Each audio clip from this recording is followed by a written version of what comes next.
Uric acid কি, কিভাবে সেটা তৈরি হয়, আমাদের বডিতে কিভাবে আসে?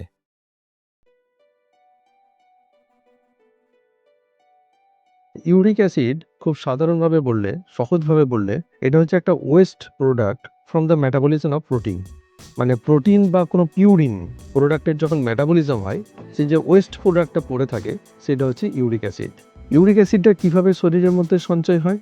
না, যখন ওই প্রোটিনের মেটাবলিজমের পরে যে এন্ড প্রোডাক্টটা পড়ে থাকে সেটা যখন শরীরে বেশি মাত্রায় জমতে শুরু করে, এক্সক্রিশনের মাধ্যমে সেটা যখন পুরোটা বেরোতে না পারে, তখন সেটা ইউরিক অ্যাসিড আমাদের ব্লাডে রক্তের মাধ্যমে জমতে শুরু করে।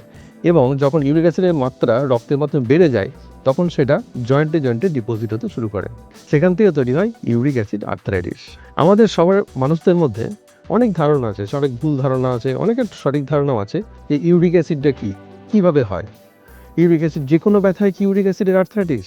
না, তা নয়। ইউরিক অ্যাসিডের আর্থ্রাইটিসে কতগুলো স্পেসিফিক সিমটম থাকে, যেরকম হচ্ছে জয়েন্টের ব্যথা, যেটাকে আমরা অনেক সময় বলি অলিগো আর্টিকুলার আর্থ্রাইটিস। ইউরিক অ্যাসিডের ব্যথা কখনোই সারা শরীরের গাঁটে গাঁটে ব্যথা হবে না, কয়েকটা স্পেসিফিক জয়েন্টকে বেসিস করে ইনভলভ করে ইউরিক অ্যাসিড। সেগুলো কী কী জয়েন্ট যদি আমরা বলি, সবথেকে ইম্পর্টেন্ট জয়েন্ট হচ্ছে পায়ের বুড়ো আঙুলের মানে থাম্বের বেসে।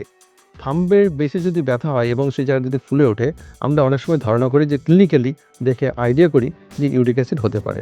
অথবা হাতের থাম্বের এই যে বেসের জায়গায় যদি ব্যথা হয় এই গাঁটেতে, তাহলে বলা হয় ইউরিক অ্যাসিড আর্থ্রাইটিস, বা অনেক সময় ইউরিক অ্যাসিড আর্থ্রাইটিস সাসপেক্ট করা হয়।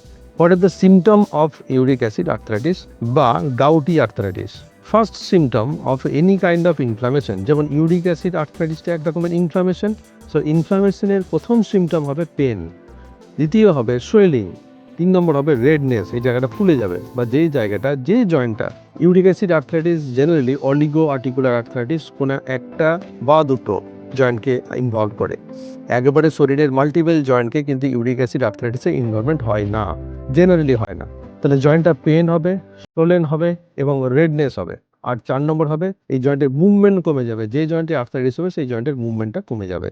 ইউরিক অ্যাসিড আর্থ্রাইটিস অধিকাংশ ক্ষেত্রে আমরা ক্লিনিক্যালি ডায়াগনোসিস করেই থাকি। Second line of diagnosis of modality of diagnosis হচ্ছে ব্লাড রিপোর্ট।